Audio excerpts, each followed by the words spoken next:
Тема сегодняшней лекции – это склонности типов личности в политике.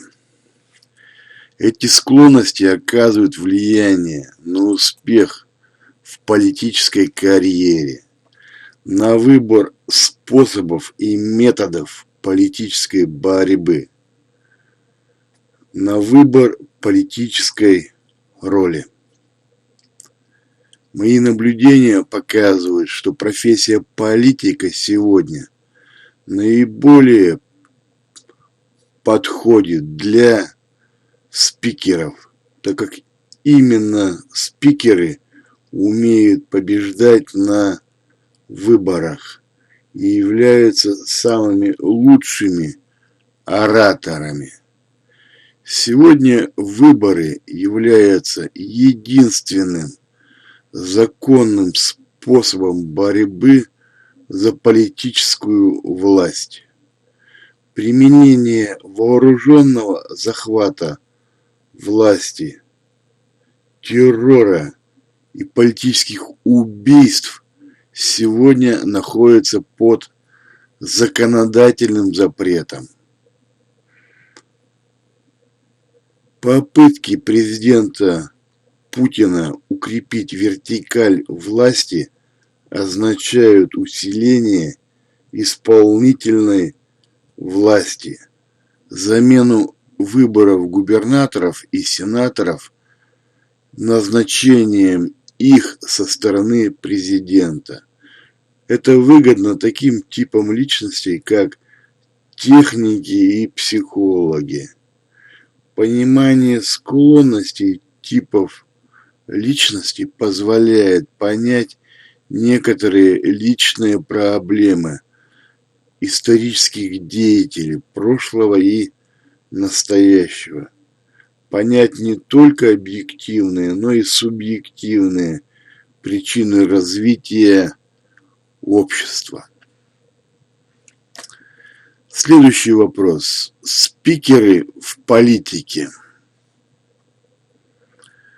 Примеры спикеров в политике – это Борис Ельцин, Билл Клинтон, Юрий Лужков, Борис Немцов, Уинстон Черчилль, Шарль де Голль, Александр Гучков, Виктор Черномырдин, Михаил Горбачев, Владимир Жириновский, Александр Македонский, князь Святослав Игоревич, Гай Юлий Цезарь, Лжедмитрий I, настоящее имя Гришка Отрепьев, Владимир Ленин, Петр I, Екатерина II, Лев Троцкий, Никита Хрущев,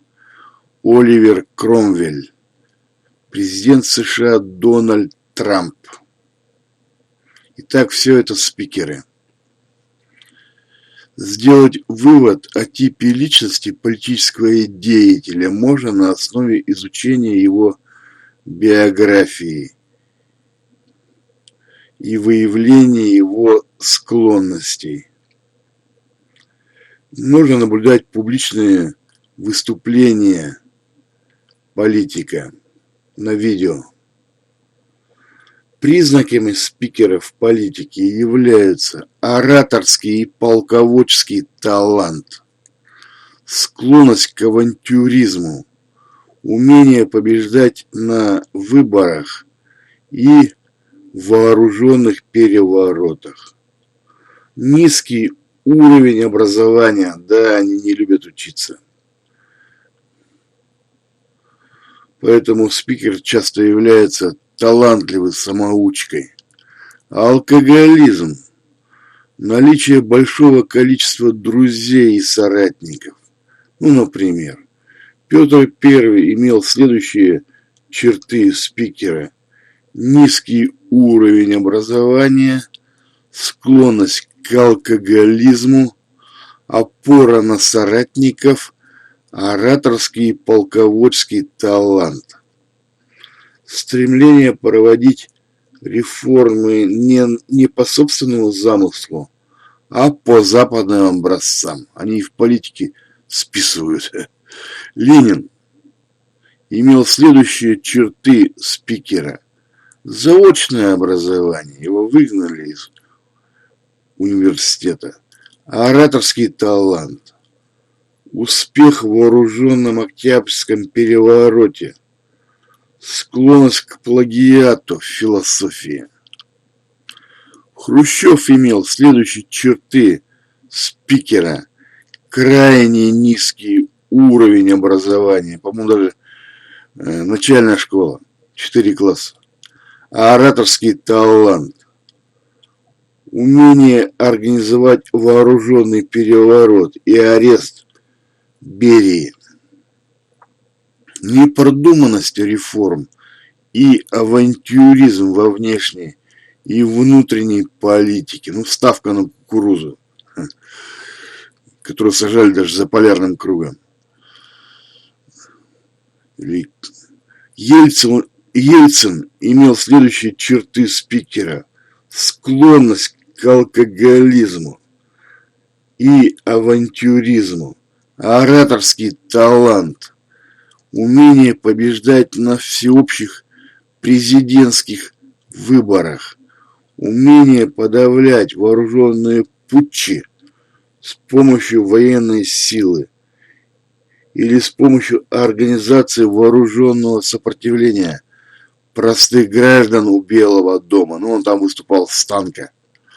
Стремление провести реформы не на основе собственных замыслов, а на основе рецептов западных консультантов и советов теоретиков, таких как Собчак и Гайдар. Троцкий использовал во время публичного выступления такой прием, как умение блеснуть красивым словцом. Для этого у Троцкого во время публичного выступления в кармане всегда лежала тетрадь с крылатыми выражениями, которые вошли в историю. Например, Троцкий призвал студентов грызть гранит науки, или на втором съезде Советов отправил меньшевиков и эсеров в сорную корзину истории, на помойку. Спикер всю жизнь опирается на группу единомышленников. Например, Петр I опирался на свою компанию. Ельцин поддерживал дружеские отношения со своими однокурсниками всю жизнь. Ленин всегда опирался на Ленинскую гвардию. Многие правители, спикеры являются отличными полководцами, как Юлий Цезарь, Оливер Кромвель и Наполеон I Бонапарт, Александр Македонский и князь Святослав Игоревич первыми бросались на врага в битвах. Петр I был предводителем во многих битвах, например, в Полтавском сражении, но иногда Петр I трусливо бежал накануне битвы, например, перед битвой под Нарвой или после ссоры с царевной Софьей в 1689 году. Другие спикеры предпочитали находить послушных исполнителей для опасной вооруженной борьбы. Например, никто не видел Владимира Ленина на баррикадах или во главе вооруженного отряда. Спикеры часто гибнут не в битвах, а в результате тайных заговоров и политических убийств. Например, спикеры Юлий Цезарь, Юлий Долгорукий, Филипп Македонский, Лев Троцкий погибли от рук заговорщиков или агентов спецслужб. Князь Святослав Игоревич погиб в западне. Печенеги подкараулили его на Днепровских порогах, когда он возвращался с добычей после похода на Византию. Горбачев и Хрущев потеряли власть в результате заговора своих бывших соратников. Спикер Хрущев проиграл в закулисной борьбе психологу Леониду Брежневу.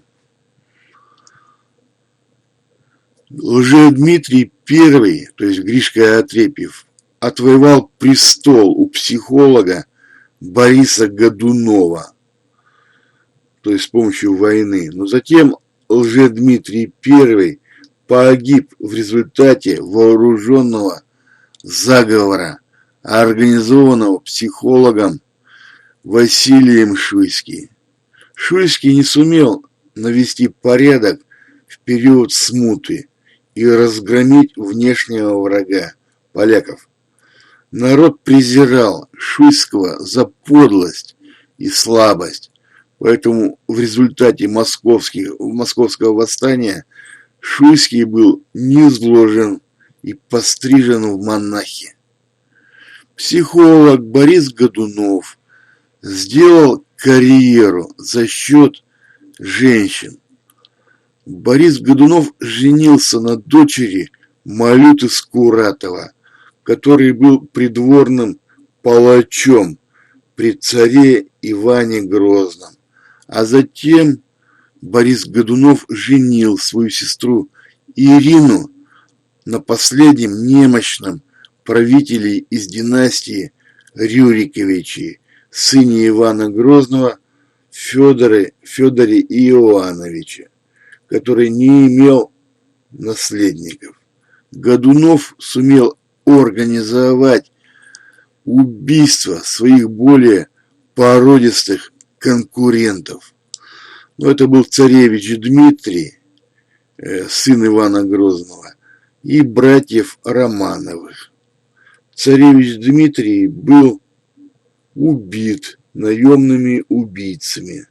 Братья Романовы были родственниками первой жены Ивана Грозного, Анастасии, и были казнены или пострижены в монахи.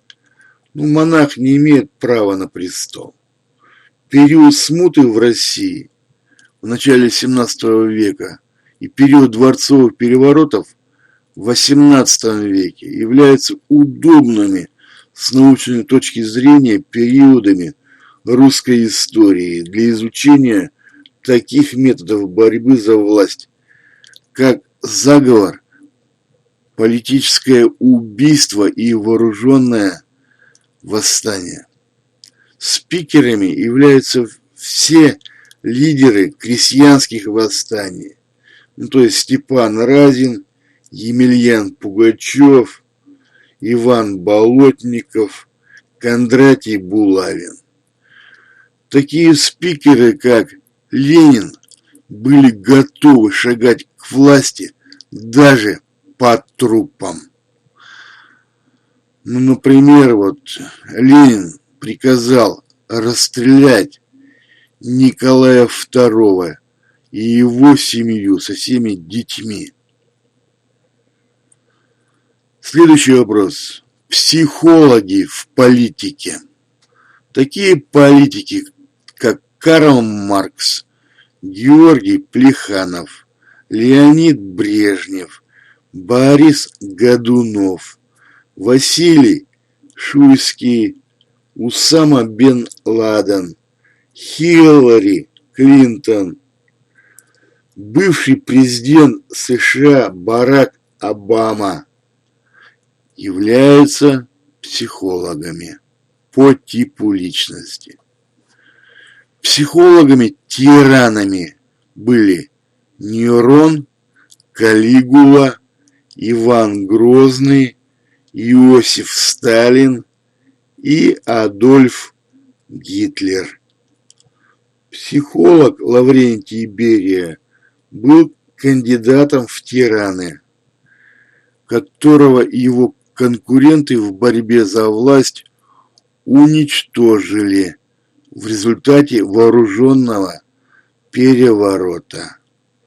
Признаками психолога являются увлечение религией, художественной литературой и социальными утопиями, то есть сказками для взрослых. Дальше. Наличие длительных периодов безработицы в течение жизни, нищета и унизительная для мужчин склонность жить за счет друзей или за счет женщин. Большое количество жен и любовниц. Мастерство в закулисной борьбе. Это вот черты психолога. Например, Иосиф Сталин имел следующие черты психолога. Незаконченное духовное образование. Он учился на священника, но не явился на экзамен. Дальше. Увлечение сочинительством стихов в молодости. Это Сталин стихи сочинял в молодости. Мастерство в интригах и в закулисной борьбе.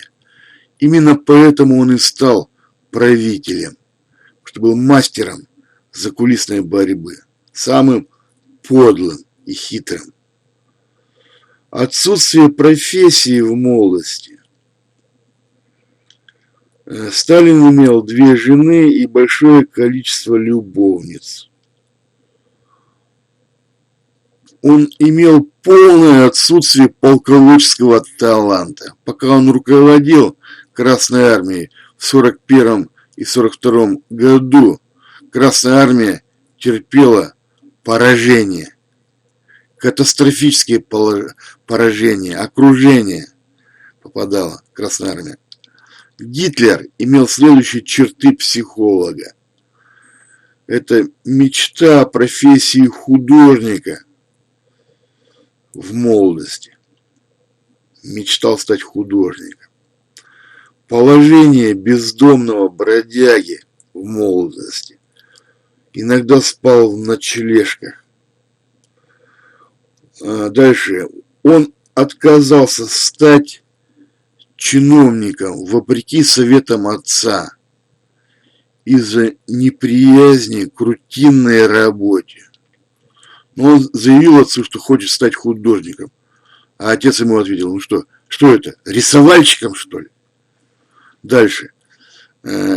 Гитлер имел литературный талант, я читал его книгу «Майн кампф». Ничего ценного с точки зрения науки, но написано мастерски. Писатель. Дальше. Мистицизм. Увлечение вегетарианством и восточными культами, гороскопами, любовь к астрологии, излюбленная роль пророка во время публичного выступления. Он любил выступать ночью. Начинал очень тихо и заканчивал истерическими воплями и доводил толпу до экстаза. Гитлер. Высокая степень владения методами закулисной борьбы. Он приказал уничтожить многих бывших друзей. У него был такой соратник Рэм. Его убили, этого Рэма, по приказу Гитлера. Отсутствие полководческого таланта. Многие немецкие генералы упрекают Гитлера в поражении Германии. Невысокий успех на выборах. Он, по-моему, там набрал 30 с лишним процентов голосов на выборах 1933 года. Его назначили канцлером, и больше выборов честных не было. Он запретил свободные выборы. Иван Грозный имел следующие черты психолога. Литературный талант, набожность до фанатизма, мастерство в интригах, 6 законных жен и большое количество наложниц. Карл Маркс имел следующие черты психолога. Положение безработного в течение почти всей жизни. Безработный был. Увлечение поэзией в молодости. Фанатическая одержимость утопическими идеями и несбыточной мечтой стать маршалом во главе революционных армий пролетариата. Нищета Маркса и готовность жить на деньги своего друга, спикера Энгельса. Вот бы мне такого друга, да? Так, наличие многодетной семьи, хотя он не работал, не имел доходов собственных. Слишком большой объем сочинений. Многотомное собрание, из которых ценных оказалось для меня 2 страницы. Это об азиатской формации, формационный подход. 2 страницы ценных текстов из всего многотомного собрания сочинений. Остальное все сказки. Положение в стране и при дворе правителя становится совершенно невыносимым в том случае, когда тиран-психолог имеет психические отклонения от нормы. Многие тираны имели странности в поведении. Например, странности в поведении римского императора Калигулы окружающие стали замечать после перенесенного им заболевания. Он стал считать себя земным божеством. Римский император Нерон считал себя великим поэтом и певцом. Про него ходили слухи, что именно по его приказу был подожжен Рим, чтобы он мог вдохновиться картиной пожара для написания поэмы о гибели Трои. Некоторые исследователи пытались объяснить бессмысленные казни как симптом паранойи у Ивана Грозного и Иосифа Сталина. В 1927 году всемирно известный психиатр Бехтерев был вызван в Кремль для лечения советского диктатора Сталина, о котором говорили, что он испытывает периоды депрессии. Бехтерев поставил диагноз о том, что Сталин страдает тяжелой формой паранойи, мании преследования. После этого Бехтерев умер подозрительно быстро. В тот же вечер умер за диагноз. Вскрытия для выяснения причин смерти сделано не было. Тело кремировали, концы в воду. Существует мнение, что Бехтерев был отравлен по приказу Сталина в отместку за страшный диагноз. Позднее Сталин приказал прекратить научные работы, начатые Бехтеревым. Сын Бехтерева по приказу Сталина был расстрелян. Хрущев клеймил культ личности Сталина и называл Сталина сумасшедшим на троне. Существует много методов закулисной борьбы. Сталин использовал такие приемы закулисной борьбы, как чистка бюрократического аппарата от сторонников своего противника, использование временных союзников и разжигания конфликтов между своими заместителями, которые вынуждены были доносить тирану друг на друга. Перед решающей схваткой на съезде партии Сталин добивался, чтобы на его стороне оказались большинство руководителей среднего звена внутри партийного аппарата.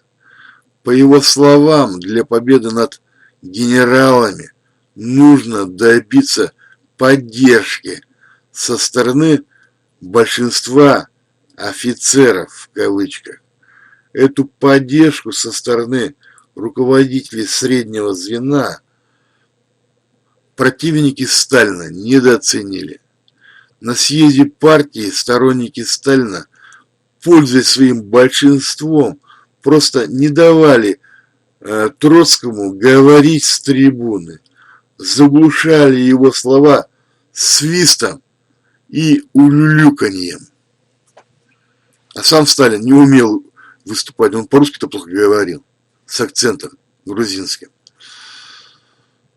Не умел выступать с трибуны Сталин.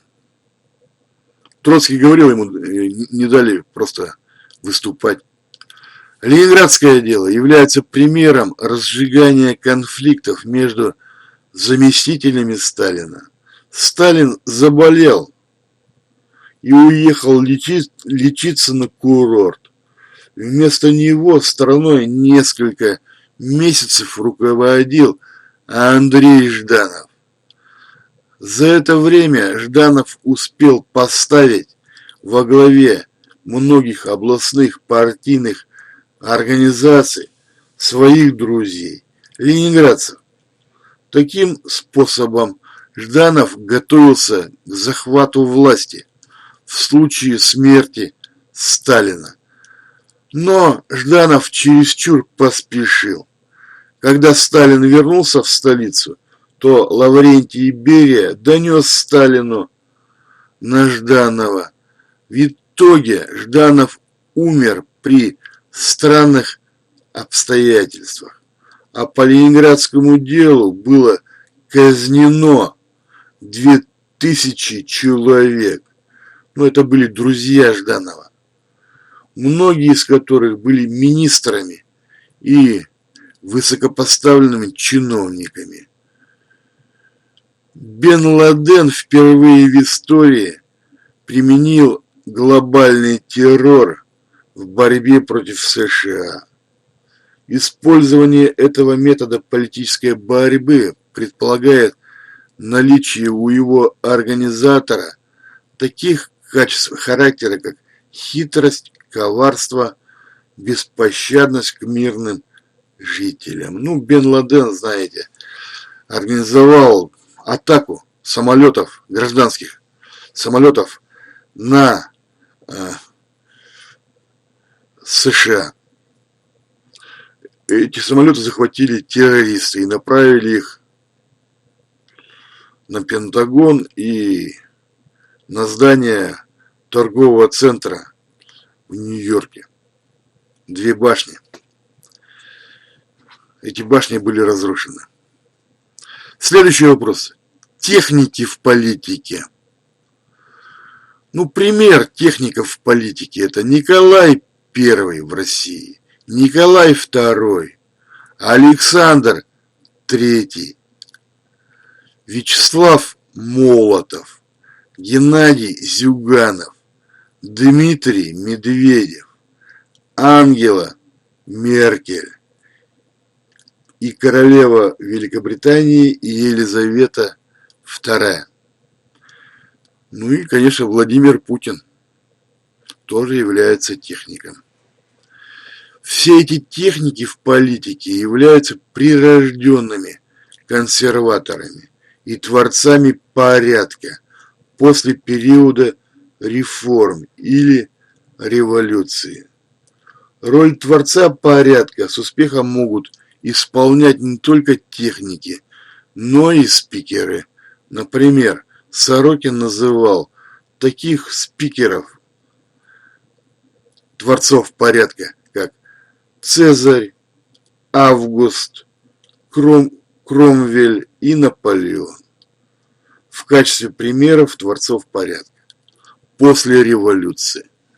Техники хорошо подходят на роль чиновника, но плохо подходят на роль политика. Техники попадают в политику случайно, по протекции из исполнительного аппарата или получают престол по наследству. Техники плохо владеют всеми способами политической борьбы, не умеют побеждать на выборах,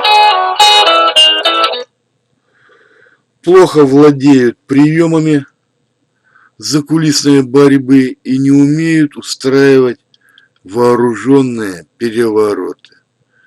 Техники являются прирожденными исполнителями, имеют невысокие лидерские способности и предпочитают не рисковать. Для успешного ведения закулисной борьбы им не хватает такого качества характера, как хитрость и коварство. Для победы на выборах им не хватает ораторских способностей и умения нравиться публике. Техники предпочитают выступать с трибуны по бумажке и не умеют выступать в свободном стиле. Толпе не нравится их скучная, длинная и лишенная эмоций речи, так как только с помощью выражения эмоций можно воздействовать на подсознание человека в толпе. Ну, у меня есть такая лекция, что толпа похожа на стадо баранов. Там одни эмоции. Признаками техников политики является профессия чиновника в прошлой жизни, консерватизм и стремление навести порядок в стране, серый внешний вид и однообразная семейная жизнь, манера публичного выступления в форме выступления по бумажке. Например, Николай II имел следующие черты техника. Это консерватизм политических взглядов и стремление сохранить абсолютную монархию во что бы то ни стало. Для Николая II манифест 17 октября 1905 года написал спикер Сергей Витте. Царь его подписал, но так и не смог завершить демократические реформы. Зюганов проявляет свой консерватизм в стремлении повернуть историю вспять и бороться против реформ Ельцина. Спикер Найджел Фарадж сказал, что бывший председатель Европейского Союза, техник Херман ван Ромпей, имеет имидж, он техник был, Ромпей, имеет имидж половой тряпки и внешность мелкого банковского клерка. Эти слова можно сказать почти о любом технике в роли политика. Следующий вопрос. Теоретики в политике. Такие политики, как Петерим Сорокин, Павел Милюков, Анатолий Собчак, Андрей Сахаров и Егор Гайдар являются теоретиками. Наиболее удачная роль теоретиков в политике – это роль советника у правителя, реформатора, которым этим правителем обычно является спикер. Этот спикер проводит реформы в соответствии с советами теоретика. Сорокин был личным секретарем премьер-министра Керенского. Керенский был спикером, конечно. Собчак, Сахаров и Гайдар были советниками Ельцина. Попытка теоретика играть самостоятельную роль в политике без опоры на спикера всегда приводит к неудаче. Ну, например, вот Собчак, Анатолий Собчак потерпел крах в политической карьере. Признаками теоретика в политике является профессия университетского преподавателя или ученая степень. Панический страх перед публичным выступлением. Ну как можно быть политиком, побеждать на выборах, если ты боишься публичного выступления? Оригинальность и категоричность выводов у теоретиков. Некоторая странность и чудаковатость внешнего вида, выдвижение предположений о политических реформах. Все теоретики были сторонниками демократических реформ. Например, Милюков по профессии был университетским профессором истории и имел ученую степень. Собчак был профессором права и имел ученую степень. Гайдар был профессором экономики. В качестве премьер-министра он ввел в России рыночную конкуренцию. Гайдар панически боялся публичного выступления и не умел нравиться толпе. Сахаров был создателем водородной бомбы в СССР и имел звание академика. Сахаров панически боялся выступать перед публикой на съезде Верховного Совета. Публика мешала ему выступать с помощью фальшивых оваций.